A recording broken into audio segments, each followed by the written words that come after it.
Hey guys, thanks for tuning in. No, it is not a Friday, so of course, I decided a ways back to stop doing the hashtag Friday reads. I just noticed that they really don't get as many views as they used to, and a lot of the times I just don't have time to film and upload on a Friday because you have to do it all as quickly as you can. You have to edit it and all that, and of course, you guys, if you've been subscribed to my channel for a while, you know that I stopped doing book hauls like 2 years ago.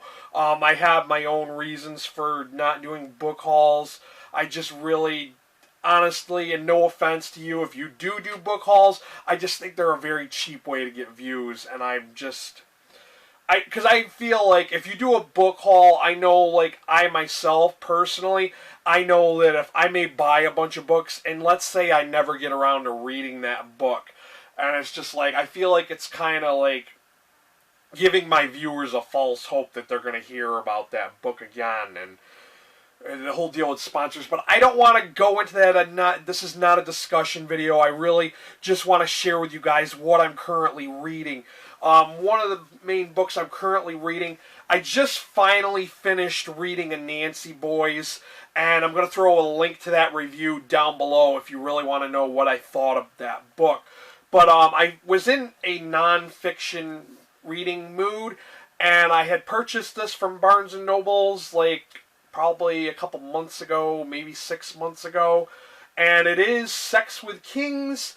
Now, I did read Sex with Roman Emperors, and I have to say I love that book. I don't think it's the same author, but it's in the same vein. It's like the history that you don't learn in history class, all the juicy tidbits, the kinky stuff that important historical figures were into, and how those events and stuff like that kind of shaped their reign. So that's kind of the same vein with Sex with Kings.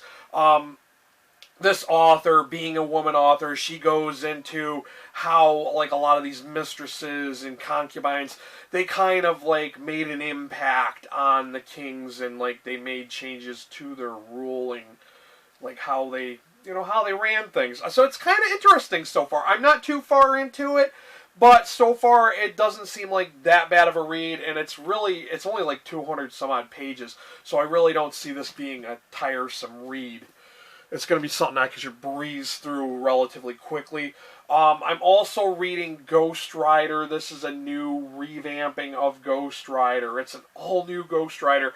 And I have to admit, guys, I have not really read too many Ghost Rider books.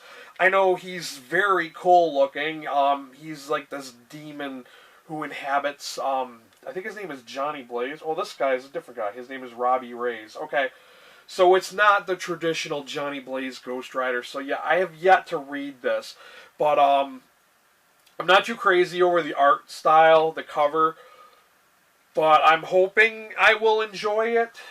I mean, you guys know how much I love comics, so I'm really hoping this is going to be a good read. I'm going to share with you a couple pages. Also, I am reading on my Kindle app.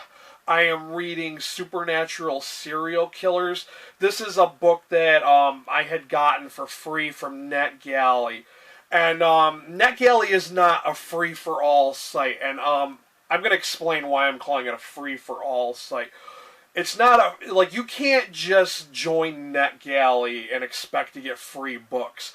It's a give and take kind of thing.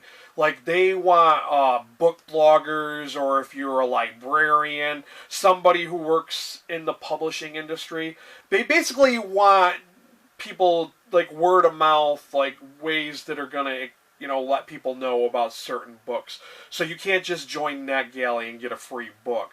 You have to be a book blogger and with a lot of subscribers, or you have to be a librarian. Somebody of some kind of importance in the book world, basically, is what I'm saying.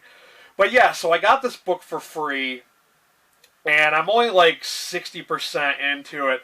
It's so dry, and I don't want to be the type of person to say because it's an English author that's why it's dry, but that's kind of the feeling I'm getting.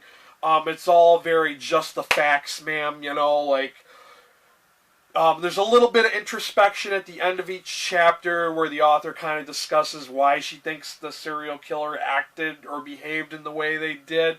But it's so cut and dry and it's kind of boring. It's such a struggle to read. But I feel like I'm at that point where I'm 60% into it and I'm like, I feel like I should just hurry up, finish reading it, just so I can get it over with. Because I'll have to admit that even though NetGalley like has given me a few free books, it's like I feel like I have to review a few of them before they'll let me have some more.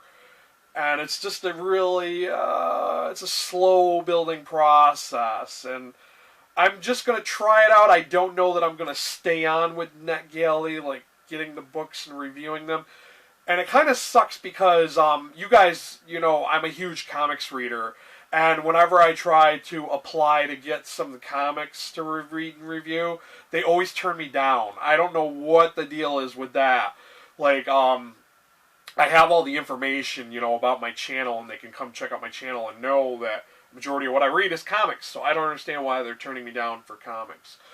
But that is what I am currently reading. If you've read any of these things, let me know what you thought of them, or if they sound interesting to you, let me know what you think of those. Also, shoot me a line telling me what you're currently reading. I'm always out looking for new stuff to read. If it sounds interesting and cool, I might check it out myself. So, that's all I got for you guys. Thanks for watching. Until next time, later.